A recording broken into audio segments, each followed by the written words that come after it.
Okay, sorry about that. Sorry Very about sorry. that. Chair, I knew you would show up. I told the rest of those doubters that you would appear.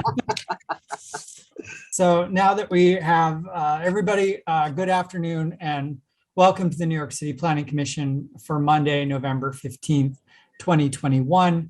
The time is 1:09 p.m. and a quorum is present. The first item on our agenda is a post-hearing follow-up on the open restaurant citywide zoning text amendment. Ben Huff is here for a quick presentation. Ben? Just for the record, I'm recused. And I'll- Commissioner Thank you. Cirillo is recused on this. Yep. Can everyone hear me? Yes. Great. Go ahead. Okay, so good afternoon, commissioners. I'm Ben Huff, and I'm presenting today on a follow-up on the open restaurants text amendment with my colleague, Carolyn Grossman-Marr. After feedback from the last post-hearing, the Department of City, next slide, sorry. After feedback from the last post-hearing, the Department of City Planning and Department of Transportation propose a modification to the open restaurant citywide text amendment. We propose to add a provision that will link the effective date of the Sidewalk Cafe zoning changes to the subsequent legislation and enactment of initial rules governing the permanent open restaurants program. The goal is that this mod will ensure the commission's intent in having the zoning text become effective only once other elements of the permanent open restaurants program are subjected to public review and enactment. Next slide. So this mod will apply to the removal of Article 1, Chapter 4 and related references to sidewalk cafes. We propose that sections related to enclosure rules, including ZR 3241, 5234, 7324, and 8305, as well as sidewalk widening provisions in ZR 3305 and 4303 are not affected by the modification. Given that the enclosure, takeout provisions, and sidewalk widening text amendments have independent utility and make sense irrespective of the enactment of the full permanent open restaurants program. That is our presentation today, and Carolyn and I are happy to take any questions you may have. Thank you very much, Ben. Are there any questions from the commission with respect to the changes that Ben just outlined? Seeing none? Yeah, okay. Okay. So we will now recess the review session and begin the special public meeting. Good afternoon, commissioners. Good afternoon, all. Welcome to the City Planning Commission special meeting, being held remotely through the NYC Engage portal. Today is Monday, November 15th, 2021. I will now call the roll. Chair Lermont. Here. Vice Chairman Knuckles. Here. Commissioner Burney. He's there somewhere. Here. Commissioner Burney is present. Commissioner Burney is present. Thank you, Commissioner Burney. Commissioner Capelli. Here. Commissioner Cirillo. Here. Commissioner Dweck. Here. Commissioner Edie. Here. Commissioner Levin. Here. Commissioner Manin. Here. Commissioner Ortiz. Here. Commissioner Rampashad. Here. A quorum is present. Let's turn to page 1 on the calendar. This is a citywide item, calendar number 1, the only voting item for today, commissioners. N 210434ZRY, in the matter of an application for a zoning text amendment concerning open restaurants text amendment, for a favorable report as modified on calendar number 1. Chair Lermont. Thank you. And I just have some brief comments that I would like to make. The necessity of moving dining outdoors during an emergency gave New York City the rare opportunity to pilot a significant land use change on a citywide scale.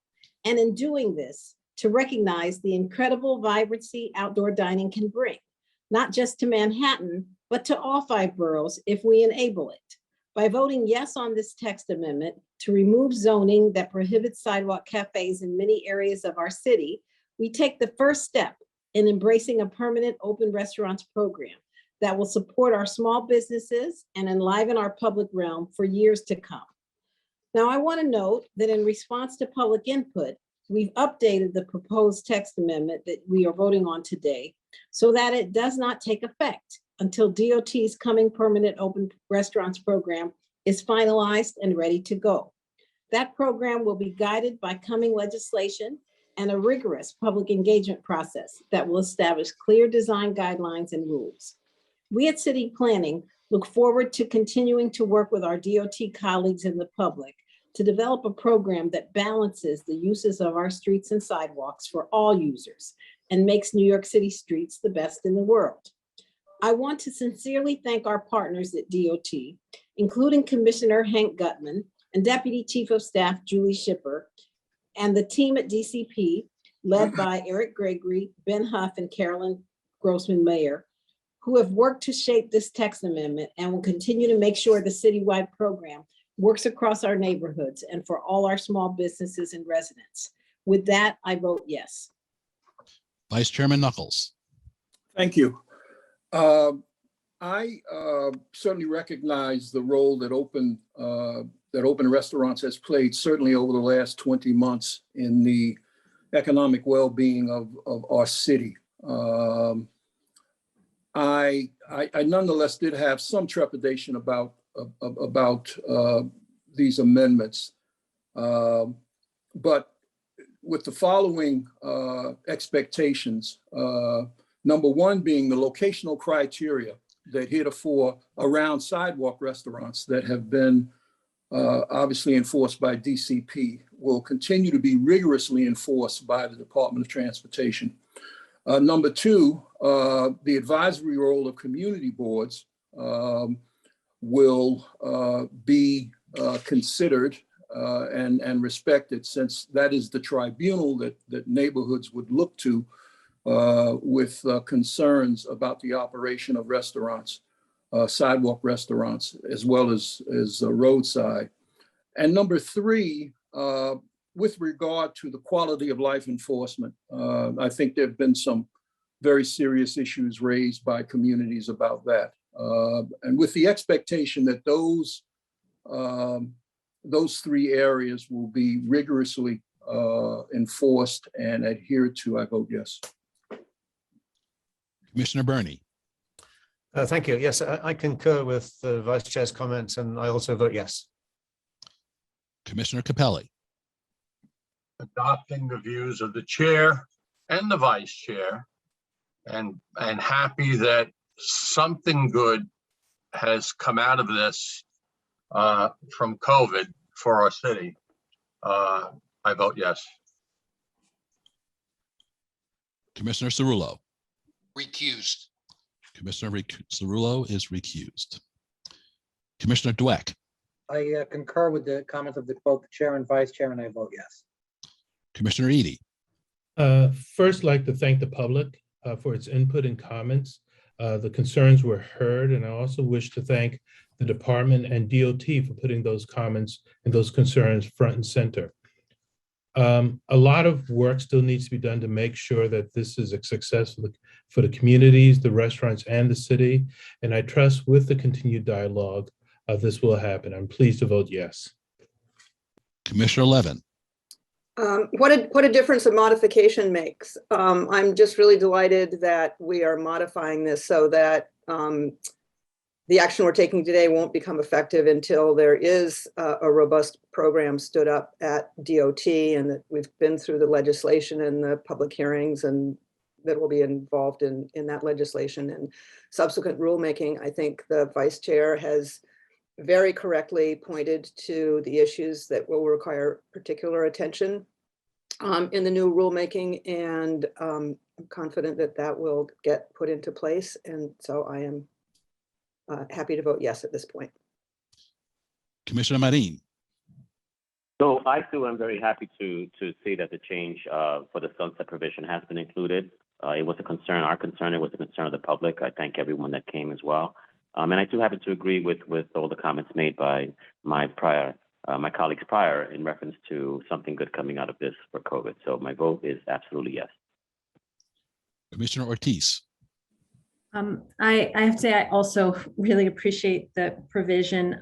Legitimate concerns were raised about cleanliness, noise, quality of life. And frankly, some communities carry a burden in some ways of being dining destinations for the region, for visitors, tourists, and their concerns need to be balanced with those of the business community. So it's not a one size fits all. As it's been said, we're only here to determine whether zoning should be the arbiter of where and when outdoor dining should take place. So, with that, I would say, and with the provisions added today, I feel comfortable with this and I vote yes. Commissioner Rampachat. From the beginning, I had some concerns about this text amendment, but with the added provision that was put in today, I'm going to vote yes on it. A favorable report has been adopted as modified on calendar number 1. Thank you, commissioners. Mr. Marshall, is there any other business before the commission for the special meeting? No, Chair Lamont, we're done with this meeting at this time. Okay, then this meeting is adjourned. Meeting is adjourned. Time is 1:20 p.m. Welcome back to the New York City Planning Commission review session. The second item on our agenda is a certification of a zoning map and zoning text amendment, special permits, and City Planning Commission certifications in Manhattan Community District 10. This is the 145 Museum of Civil Rights project that was presented on November 1st. And so we are going to forego another presentation. If there are any further questions on this, we're happy to take them and can get back to the commission. Are there any questions? Seeing none, I'll say this item is certified. Thank you. Item 3 on our agenda is a certification of a zoning map and zoning text amendments in Brooklyn Community District 1. Our presenter is Syed Ahmed. Good afternoon, commissioners. Next slide, please. The applicant proposes a zoning map amendment from R6 and R6C13 to R7X C24 district and a zoning text amendment to establish a MIH area. The proposed actions would facilitate the development of an 8-story mixed-use building with 52 apartments, of which 16 would be permanently affordable. Next slide, please. The project area is located on the east side of BQE at 103 Lee Avenue in Community District 1, Brooklyn. The surrounding area is primarily developed with 3 to 4-story walk-ups and multifamily 5 to 6-story apartment buildings. Community facility uses in the area are mostly comprised of religious schools and synagogues. Lee Avenue is the main thoroughfare in this neighborhood, with ground floor commercial uses serving the needs of the area residents. Next slide, please. The area is zoned R6, which permits residential uses at an FAR of 2.43 on narrow streets and at an FAR of 3 on wide streets, and permits community facility uses at an FAR of 4.8. The project area is in transit zone and is well served by public transit. The J and M line station is 3 blocks north of the project area at Hughes Street and Broadway. The B44 bus line runs along Lee Avenue and provides service between Williamsburg and Sheepshead Bay. Next slide, please. The project area comprises of 2 properties. The development site, 103 Lee Avenue, is on the north side of Lee Avenue, outlined here in red. Next slide, please. The other property is on the south side of Lee Avenue. It is an irregular shaped lot that is not in applicant's control. Next slide, please. Top 2 photographs show applicant site, which is 8,900 square feet in area and is developed with a partially built 5-story structure for 27 market rate units.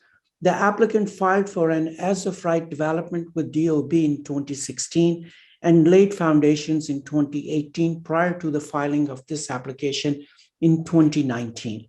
The as-of-right building on the site is designed to support additional 3 floors if the proposed rezoning is approved. Next slide, please. The proposed rezoning to R7X C24 district would add 7 market rate and 16 permanently affordable units on the development site, as no affordable units are required today. The mapping of C24 overlay would allow 7,700 square feet of ground floor commercial space, which is not permitted under the existing R6 zoning. The building would contain 52,900 square feet of floor area at a total FAR of 5.95. It would rise to a height of 84 feet without setbacks and would provide 15 required parking spaces in the cellar accessed from an existing curb cut on Lee Avenue. Next slide, please. Top left photo shows 100 Lee Avenue across the applicant site that is not controlled by applicant. The irregular shaped lot outlined in blue on the map is 8,200 square feet in area and is developed with a one-story commercial building with 7 retail stores. Next slide, please. In summary, zoning map and text amendments would facilitate an 8-story mixed-use building with 52 apartments, 16 of which would be permanently affordable, and would provide 7,700 square feet of ground floor commercial space along Lee Avenue, which is an existing commercial thoroughfare in the neighborhood. Next slide, please. Thank you. And that concludes my presentation, and I will take any questions if you have. Thank you very much, Syed. Are there any questions from the commission? Unfortunately, I can't see raised hands, Ryan. because Oh, it of looks my like Commissioner iPad. Levin has her hand up. Okay, Commissioner Levin. Thank you. Yes, I have 2 questions. One is about why the triangular site across the street is being included. And the other is about the maximum building height that would be allowed by the R7X. Not what they're proposing to build, but what if they were to build as tall as possible, how would it be? It would be 14 stories, the maximum. Okay. And we thought the site across the street made land use sense because it was underbuilt and it could provide 44 units if developed with 15 units of affordable housing, and it made a land use rationale for us to include that. Okay, well, I'll be interested in what the community has to say about this rezoning. Talk more at the public hearing. Thank you. Thank you. Are there any other questions? Ryan, any other hands? Commissioner Rampashad has his hand up. Commissioner Rampashad. Yes, if possible, can I just please provide some plans and also the breakdown of how many bedrooms, 1 bedroom, 2 bedroom, 3 bedroom? I will ask the applicant that, when they come back for public hearing, they will have this information. Thank you. Okay. Thank you. Are there any additional questions? Commissioner Maureen has his hand up. Okay, Commissioner Marie. Thank you. Just AMI relative to apartment sizes would also be helpful. Okay. Thank you. Okay. If there are no more questions, No, nobody has their hand up. okay, then this item is certified. The 4th item on our agenda is a pre-hearing review of a zoning map and zoning text amendment in Brooklyn Community District 5. Our presenter is Alexandra Patty Diaz. Good afternoon, commissioners. This is an application to facilitate a new development of a 9-story mixed-use building in Brooklyn. Next. The project is located in East New York, neighborhood of Brooklyn, Community District 5. Next. And the proposed development consists of a mixed-use building that will contain approximately 103,000 square feet of floor area. It would include approximately 13,000 square feet of ground floor non-residential uses and 90,000 square feet of residential floor area, which will generate approximately 120 dwelling units. The proposed development will have a maximum base height of the building of 73 feet before setting back for a maximum building height of approximately 94 feet. In order to improve the circulation to the new lot subway station, the proposed development includes a 5-foot setback from the street property line along Van Sinderen Avenue in accordance with the requirements of the proposed zoning district. Next. The applicant is New York Community Residence LLC, is requesting 2 land use actions. Next. A zoning map amendment to establish a C44L district within an existing N11. The proposed C44L district was developed for areas that are adjacent to elevated subway tracks, such as the project area. And this mandates, as said before, the 5-foot setback along the property line in order to set back any potential buildings and facilitate public realm conditions as well as light and air at the street level. The residential equivalent of C44L is R7A district. Next. This change also triggers the need to amend and to add a new mandatory inclusionary area in East New York within Appendix X of the zoning resolution. Next. So this application was certified by the commission in July 12th of the present year. Community Board 5 met to hear and discuss the application, and recommendations are still pending. The board president held a hearing in October 6th of this year and approved with modifications. Next.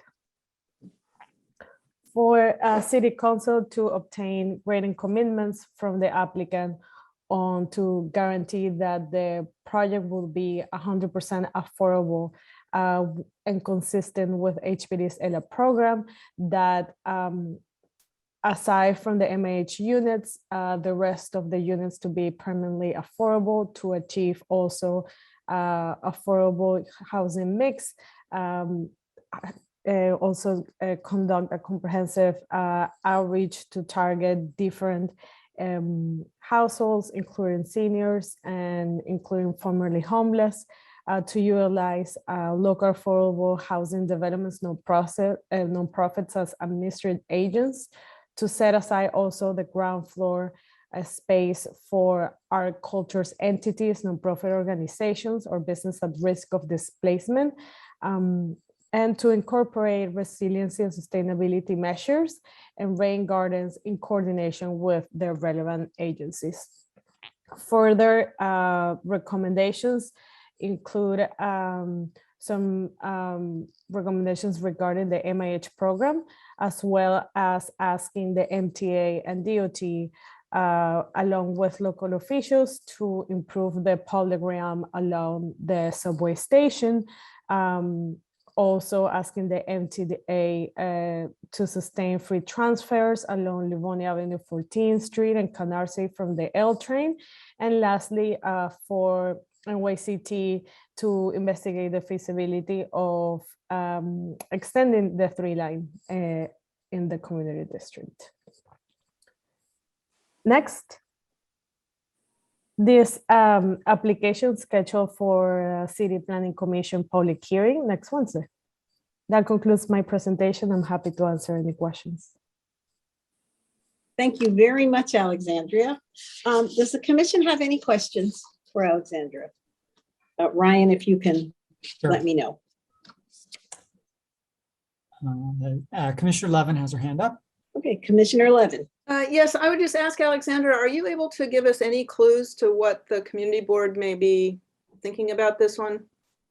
Yeah, in coordination with the office community board liaison, what we have learned is that the community board asked the applicant to look for local businesses to be allocated on the ground floor, which is something that we have heard that the applicant is working on, and I believe they can expand on that on Wednesday.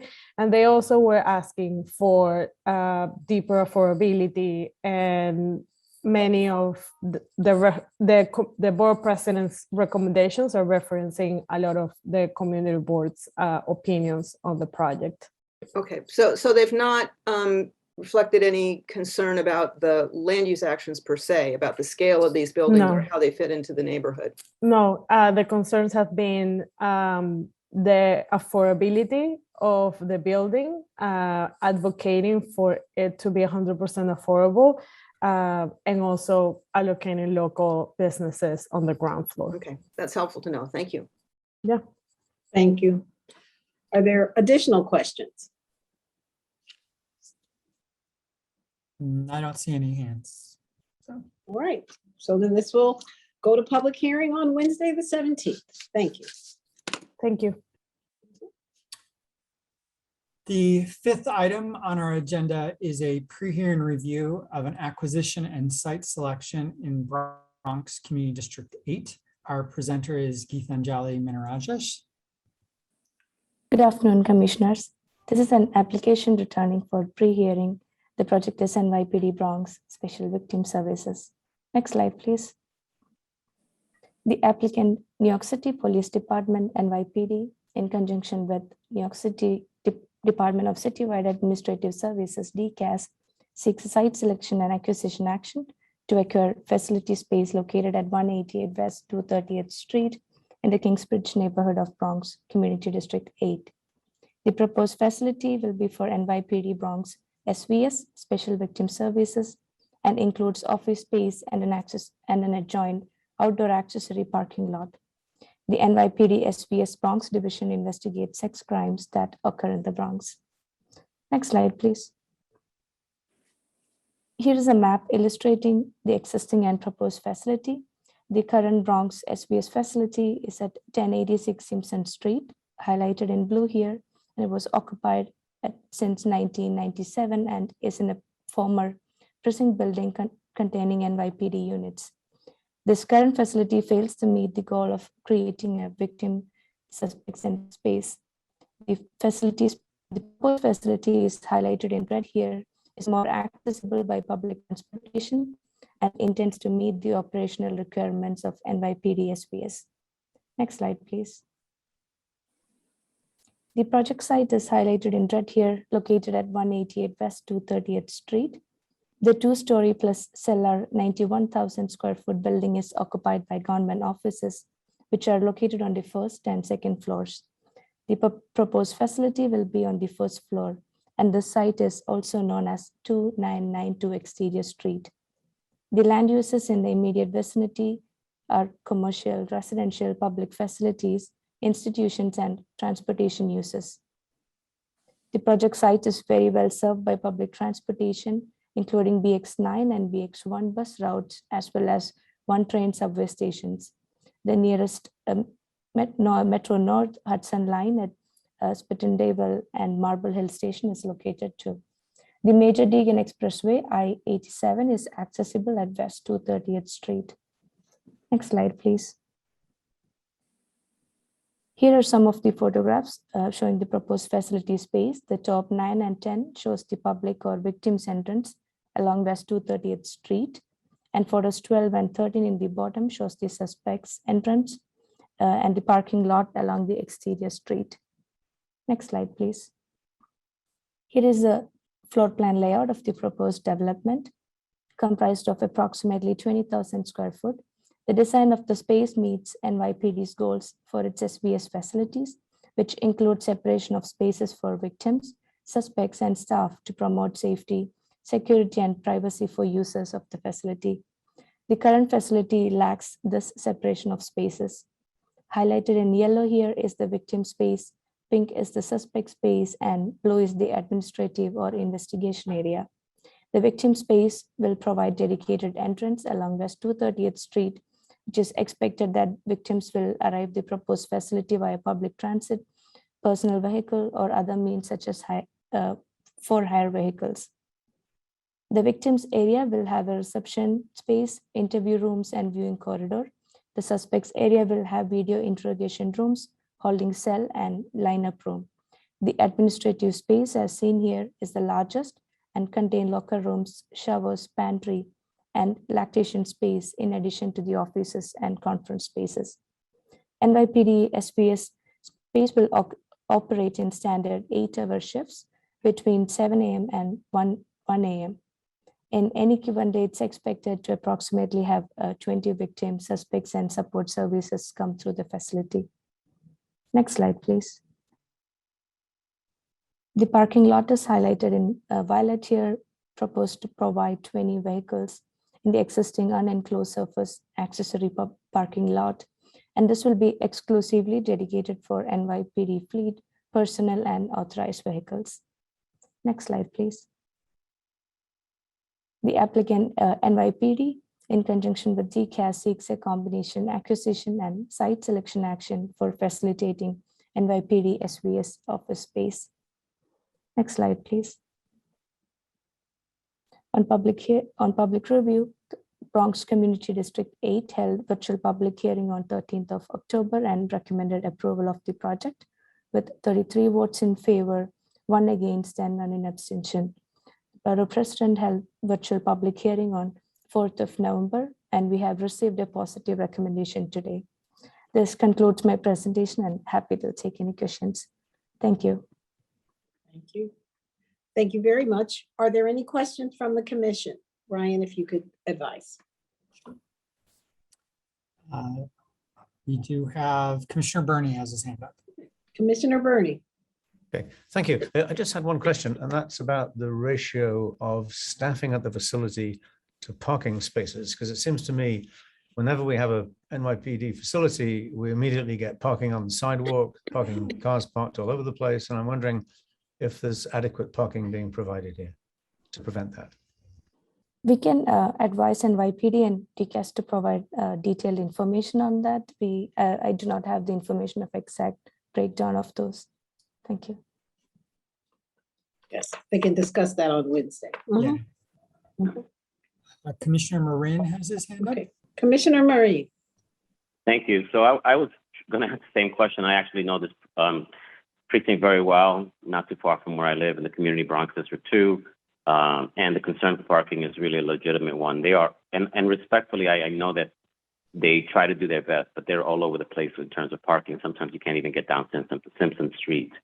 So I too would be interested in understanding the employee to parking ratio and whether or not there's enough parking. And then my only other comment is a concern for the existing building. Do we know what would happen to the existing building once they leave the premises? We do not have the information, but we can request the applicant to speak to that on Wednesday. Yeah, that would really be appreciated because it's a beautiful building, and it would be sort of, in my own opinion, detrimental to the community. This is a community that's surrounded by small one-family homes, a neighborhood that was resurrected after the blackout and the fires, and a neighborhood that continues to grow. And I really think that this building is an icon, and its importance in the community deserves to be celebrated in some form. And the building, what the building is next will be very important, I would say. I have not heard or seen any comments from the community board. I'm sure they would say something. Okay. Thank you. Are there any additional questions? Ryan, any other hands? No further hands up. Okay, well then, thank you very much for the presentation. And this will also be scheduled for the public hearing this Wednesday. The sixth item on our agenda is a pre-hearing review of a notice of intent to acquire office space in Queens Community District 12. Our presenter is Joy Razor. Good afternoon, commissioners. Next slide, please. This is a pre-hearing presentation for an application from the Department of Citywide Administrative Services on behalf of the New York City Law Department's Family Court Division for the acquisition of 24,000 square feet of office space. The project area is located at 162-10 Jamaica Avenue in Jamaica, Queens, Community District 12. The Law Department's Family Court Division is charged with the review, assessment, analysis, trial, and disposition of cases involving allegations of delinquent acts against victims in New York City. The office space would house 57 staff people, including 28 attorneys and 27 administrative workers associated with the New York State Raise the Age Initiative, which is legislation that was passed in 2017 to ensure that young people in New York who commit nonviolent crimes receive the intervention and evidence-based treatment they need. The Raise the Age law has substantially increased the number of juvenile justice cases that are handled by the law department and has led to a need for an additional office space for staff to respond to the increase in cases. The Queens Family Court Division typically sees about 1,000 referrals per year, and many of these cases involve actions against the most vulnerable members of the community, including very young victims of assault, robbery, and family violence victims. These cases involve careful review and assessment through confidential communications. Next slide. The project area is located within the special downtown Jamaica district in a C63 zoning district. C63 districts permit a wide range of high bulk commercial uses, including corporate headquarters, large hotels, department stores, and entertainment facilities. Next slide. The project area is coterminous with the development site and is outlined here in red. The surrounding area comprises a wide mix of commercial and institutional uses. Jamaica Avenue to the north is the area's major commercial thoroughfare and is lined with mixed-use buildings containing ground floor retail, such as fast casual restaurants, pharmacies, and clothing stores, with office space or residential units above. There are also a few big box stores ranging from 2 to 4 stories. The area also contains a handful of houses of worship, along with cultural and educational institutions. The development site comprises almost all of Block 10102, with frontage along Jamaica Avenue and Union Hall Street. Adjacent properties include clothing stores, delis, tax services, healthcare office space, and other local retail. The development site is improved with an existing 7-story, 470,000 square foot office building with ground floor retail that's also known as Gertz Plaza. Next slide. The development site is bounded by Jamaica Avenue to the north, Guy R. Brewer Boulevard to the east, Archer Avenue to the south, and Union Hall Street to the west. The site is adjacent to the recent application for 16005 Archer Avenue, the Kirkcut text amendment, and that's 1 block to the west. It's well served by public transit and is accessible via 15 bus lines and 4 subway lines. The E, J, and Z lines are located 3 blocks west of the project area and located 6 blocks north. The project area sits directly north of the Long Island Railroad tracks, and the Jamaica LIRR station is located less than 1 mile west of the site. In addition to being accessible by transit, the site is proximate to nearby courts. The site's only 4 blocks east of the Queens Family Court and is less than 1 mile from the Queens County Supreme Court, as well as the New York City Civil Court. The ground floor of Gertz Plaza is comprised of several clothing stores and shoe stores, beauty supply shops, and convenience stores with frontage along Jamaica Avenue. Floors 2 through 7 are comprised of office space occupied by nonprofit organizations and government agencies. Next slide. The lobby entrance for the office space is located along Union Hall Street, which has been recently renovated. Though the building does have frontage along Jamaica Avenue, this only provides access to the interior ground floor mall within the building and not to the offices above. Next slide. The floor plans, which have been shifted slightly, so north is now to the left, show how the office space would be divided. All visitors and staff would enter from the Union Hall Street lobby and take the elevator to the 4th floor. They would then enter the office space through the main entrance indicated on the plans.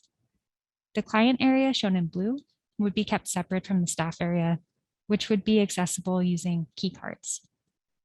The client area would consist of the main reception area, 6 conference rooms, and restrooms, and the staff area would include approximately 30 offices, 2 large conference rooms, space for cubicles, a mailroom, and printer copy areas. Next slide. To summarize, DCAS is seeking to acquire 24,000 square feet of office space on behalf of the New York City Law Department's Queens Family Court Division within the existing 7-story Gertz Plaza mixed-use commercial and office building in downtown Jamaica. The applicant team will be available to answer any questions on Wednesday, but I'm also happy to take some now. Thank you very much, Joy. Are there any questions from the commission for Joy? Ryan, if you could advise me. Sure. Vice Chair Nichols has his hand up. Vice Chair Knuckles. Thank you. Do you know the length of the proposed lease? I do not, but I'm happy to have DCAS answer that on Wednesday. Thank you. And Thank you. Commissioner Capelli has his hand up. Commissioner Capelli. Can you have the applicant bring comparable rental costs in that community? Sure. Thank you. Thank you. Any additional questions? I don't see any further hands up. Okay, then. This will be on for public hearing on Wednesday, the 17th. Thank you, Joy. Thank you. Okay. The seventh item on our agenda is a post-referral review of a city planning commission certification for a transit easement. The MTA has indicated that they do not need an easement at this site, so staff are here to answer any questions. Are there any questions? Not seeing any hands up. Okay. So then we will ask for an assent by a show of hands to send a letter to DOB. I see a lot of hands up. Okay. Okay. That'll do. We'll do that. Thank you. Let the record show that everybody raised it. Okay, thank you. Yeah. Okay, city council modification scope determinations. Item 8 is council modification scope determination for 185-17 Hillside Avenue rezoning. The city council proposes to strike MIH option 2 from the text amendment, leaving option 1. Staff believe that this modification is within scope. Okay. So we're being asked to send the scope determination letter to the city council. All of those in favor, please say aye. Aye. Aye. Any opposed, say nay.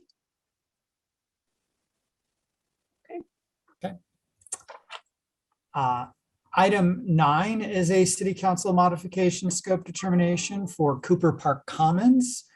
Syed Ahmed is here to discuss. Good afternoon, Commissioners. City Planning Commission approved Cooper Park Commons application submitted by HPD on October 6, 2021. Next slide, please.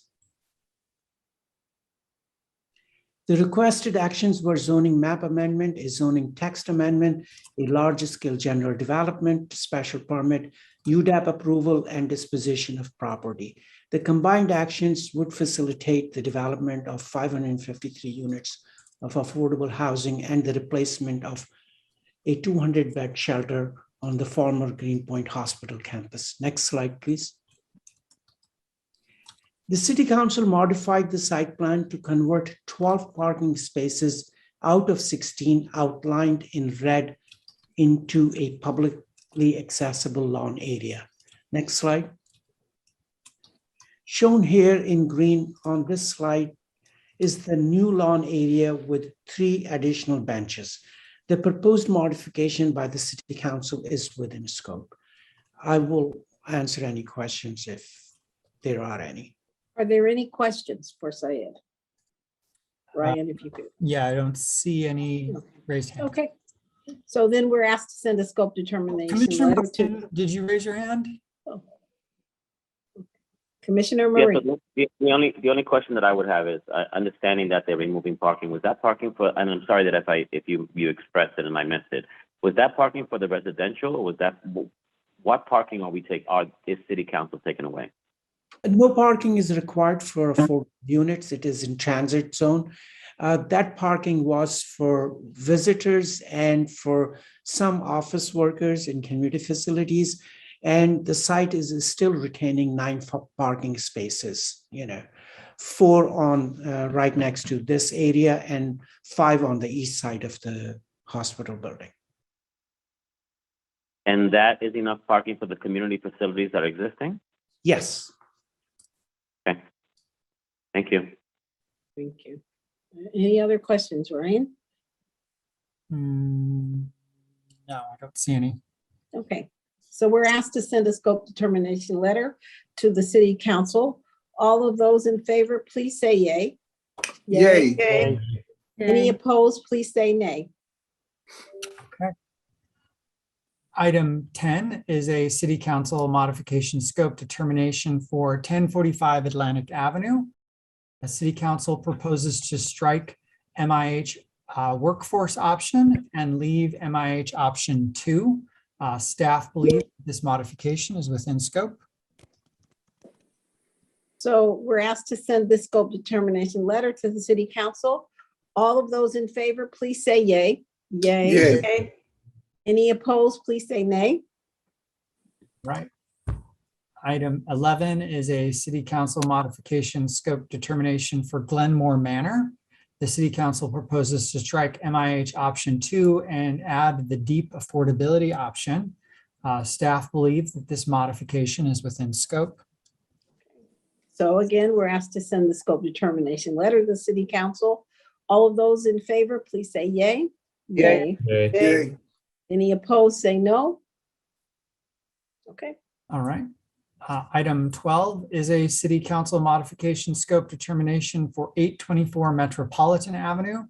The city council proposes to strike MIH option 2 and add the deep affordability option. Staff believe that this modification is within scope. Okay. So again, we're asked to send the scope determination letter to the city council. All of those in favor, please say yay. Yay. Yay. Any opposed, please say nay. This is Commissioner Ramsey. I'm recused for this one. So That's just want to note that for the record. Thank you. Yep. Thank you. Thank you. Thank you. All right. So moving on to future votes. For Wednesday, November 17th, 2021, staff have prepared reports for Beach 79 self-storage, 16005 Archer Avenue, and River Ring. Also scheduled for a decision on Wednesday are 4295 Arthur Kill Road and 10 Charter Oak Road. Okay, on Wednesday, December 1st, 2021, the following items are scheduled for decision. There's the Coney Island East Parkland map split. This is a non-Euler map amendment. And 77 and 85 Circle Road in Staten Island. And for post-hearing follow-ups, we have 79 Key Street. If there's any further questions on that. Ryan, just, is there a way we can get from the applicant a letter locking in the represented height? We can ask that. I'll have the borough office follow up. Thank you. Yeah. Also, for post-hearing follow-up, 1 Wythe Avenue. Is there any further questions on that? Ryan, sorry again. If they can clarify the accessory retail use. Accessory retail, sure. Yeah. So we've got height and then we've got accessory retail. Height is on 79 Quay, and then we have on 1 Wythe the accessory retail clarification. Yep. All right. Thank you. All right. 4520 83rd Street in Queens. And then 31st Street and Hoyt Avenue, we had a post hearing the last round. And so if there are any further questions on that. And Commissioner Levin. Commissioner Levin. Yeah, I just got to say, I'm really struck by the contrast between this application and the one that we're about to have a public hearing on, the Van Sinderen Avenue one, both adjacent to elevated subway tracks, both surrounded by residential areas of lesser density. I guess I still don't understand. I do know that we have a tension between the desire to rezone for housing, in particular for affordable housing, but I just don't think we can afford to throw neighborhood context or character out the window, as I really feel this 31st Avenue rezoning does. I think we heard powerful, it's surrounded by R6B, which is a lower density area. We've heard powerful testimony from the community about the concerns of the size of these buildings and how they will fit into the neighborhood. That's confirmed by my own examination walking around the neighborhood. And then you look at the Van Sinderen one, and you think, well, gee, there is a way to rezone this 31st Street area, Avenue Street. I'm sorry, I'm from Manhattan. I get confused about streets and roads and whatnot in Queens, but I do know where the sites are. I think there is a way to upzone these sites to provide some additional housing and to provide affordable housing. I don't think we should be reaching as far as we're reaching in this case. And my apologies, there is a quick presentation that Kathy has on this, and I've seen it several times, and so I forgot that you guys hadn't seen it. So let's give this. I think this is a good conversation. Let's have Kathy run you through some of the thinking that the applicant and I think the borough office has done around this. Go ahead, Kathy. Sure, and thank you for those comments, Commissioner Levin. Next slide, please. And just as a reminder, this is a private application in the Astoria neighborhood of Queens, Community District 1. It was certified June 21st, and the CPC hearing was held on November 3rd. Next slide, please. And the project area is in Astoria along 31st Street between the Astoria Boulevard and Ditmars Boulevard stations along the NW line. Next slide, please. And there were questions throughout ULURP and at the pre-hearing review session for this application regarding the number of affordable housing units that have been developed as a result of the 2010 Astoria rezoning. And under the 2010 Astoria rezoning, which is shaded on this map here in green, voluntary inclusionary housing areas were mapped only in R7A and C44A districts, as seen here in yellow. Since then, limited new development with voluntary inclusionary housing has been constructed, and it has been concentrated in the southwest portion of the rezoning area along 21st Street and near Broadway and Vernon Boulevard. And only 3 buildings utilizing the voluntary inclusionary housing program have been completed to date, totaling 45 affordable units. And of the MIH areas seen here shaded in blue, which were approved over the past few years between 2018 and now, an approximate 201 MIH units have been proposed to be built. And as I mentioned at my review session presentation, the AMI for Community District 1 is approximately 64,000, and the AMI for the NTA that covers the project area is approximately 78,000. And as we heard throughout public review, there is a disparity in AMIs throughout the district, and there is a need to stretch affordable housing resources for households with lower incomes across the community district. Next slide, please. There are also questions throughout ULURP regarding the appropriateness of the proposed density, and according to the applicant, the proposed increases in FAR are appropriate because of its close proximity to public transit and location along wide streets, as you can see in this graphic. Astoria Boulevard is an approximately 105-foot wide arterial road and serves as a service road for the Grand Central Parkway and widens to 280 feet as it approaches the RFK Bridge. Its wide span is felt on the grounds as a barrier in the neighborhood, creating a separation between the northern and southern portion of the 31st Street corridor. Next slide, please. For a closer look, this is a view looking west at the intersection of Astoria Boulevard and 31st Street. This is the portion of Astoria Boulevard that's adjacent to the southern boundary of Development Site 1, which is seen here on the right of the image. And the NW elevated subway tracks run along 31st Street, which is the western boundary of the project area. You can see the station access point straight ahead on this photo. Next slide, please. And looking northeast from an aerial view, we can see the 100-foot wide 31st Street corridor within the context of the wide span of Astoria Boulevard, with the three development sites on the right. And there are 2 recently improved Astoria Boulevard station access points on both the eastern and western side of this portion of the intersection, which is now fully ADA compliant. And according to the applicant, stronger interventions such as this rezoning are needed on the northern portion of 31st Street to link the already stronger ground floor commercial activity on the southern side and to link the established Ditmars Boulevard ground floor commercial activity to the north. Next slide, please.